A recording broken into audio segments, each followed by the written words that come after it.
Well, one of the interesting situations that arises when we have asymmetric information is that, especially when we're the less informed party, we need to be very attentive to signals about, the information that we'd like to have, but we don't.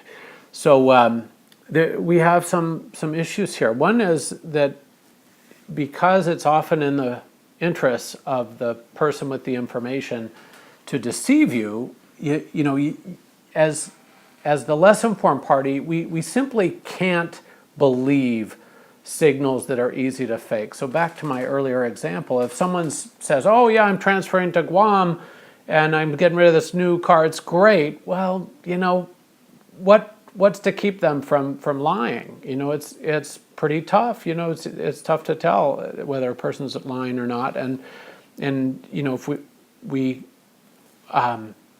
don't have other information about that person's character, well, we probably should throw that information out, just not believe it. So in order to believe information, in order to believe a signal, that signal must be costly to fake. Otherwise, it's just not credible. So this principle, having an understanding of how the economics of information works, then, somewhat mysterious elements of the economy start to make sense. So, say, why does whatever company makes the George Foreman grill, why do they pay George Foreman all this money to represent them, to represent this grill, to tell us that this grill is great? Now, he's a gregarious guy. He's a great guy, George Foreman. I always loved him, but I think he's still alive. I still enjoy him. And but I really don't think he's a great cook. Maybe he is, maybe he isn't. But he isn't the guy that I would first think of about his being able to tell me what's a good cooking implement or not. Now, the thing is, though, it doesn't matter. The company hiring him is making a very expensive investment in George Foreman's representing the product, because they need to tell their customers, look, this is really a great product, and it's just really a costly signal to fake. And with advertising, if it's a crappy product, we're going to tell all our friends, don't buy that George Foreman grill, it's terrible. And all their money on advertising to make their product memorable would work against them if it were terrible, right? Because we tell all our friends, don't buy that. All that money would be a waste, because that product would fail and they just have flushed however many millions they're paying George Foreman.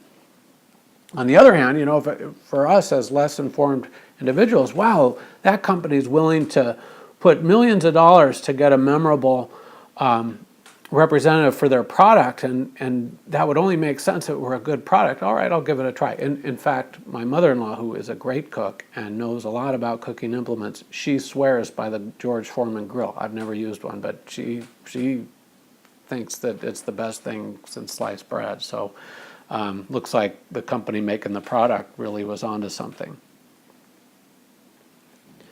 Now, other types of costly to fake signals are out there, and we need to be paying attention. The conspicuous consumption can be, in its very essence, a costly to fake signal. My favorite example, I don't know if you guys know any realtors or paying attention to realtors. I know a lot of realtors and houses for sale. I watch the realtors come and go. Their realtors always drive nice cars, and they buy more car than just the car necessary to get their clients around from house to house. They buy really nice cars, and it's important for them because it's a signal of how good a realtor they are. Realtors make their money strictly on commission. So if a realtor is making enough to drive me around some big old BMW SUV, well, that's a lot of money. That's a lot of car. That must mean they have money to throw around at things like cars. They must be really successful. Lawyers that wear fancy shoes and suits and all that, same thing. They're making their money off of a share of their winnings, the winnings of their clients. So these signals can be very expensive to make, and given their expense, well, maybe they're believable. There are some critics of higher education that argue that colleges are just a very expensive way to see which potential workers are smart and which aren't, and that if that's true, that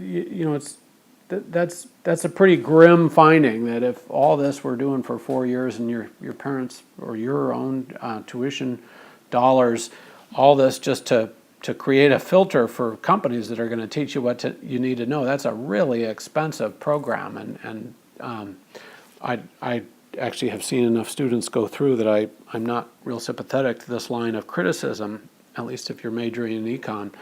But anyway, there's critics that say, hey, the ability to go through Harvard and get A's is only serving to show the company that hires you that you're smart. It's not really the stuff you learn in your college education that's going to make you a more productive worker.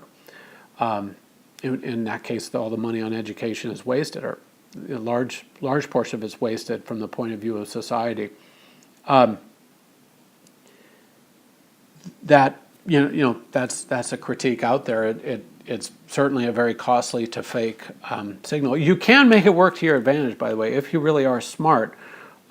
There are companies that just will go and hire, the chemistry majors or the economics majors, or majors that get graduates that get A's in a major where it's really hard to get A's. What is an A from a major out of a major that's widely known to be an easy one tell the company about the quality of the individual? Well, not very much. When I was interviewing for jobs back in the 80s, my first jobs in the United States, I had people go through my transcripts and just ask me about my computer programming courses, because they knew they were hard, my calculus courses. Fortunately, I had done well in those courses, and that served me well. But I was sort of shocked to find that people were going through with a fine-tooth comb and isolating in on the courses that were actually the hardest courses I took.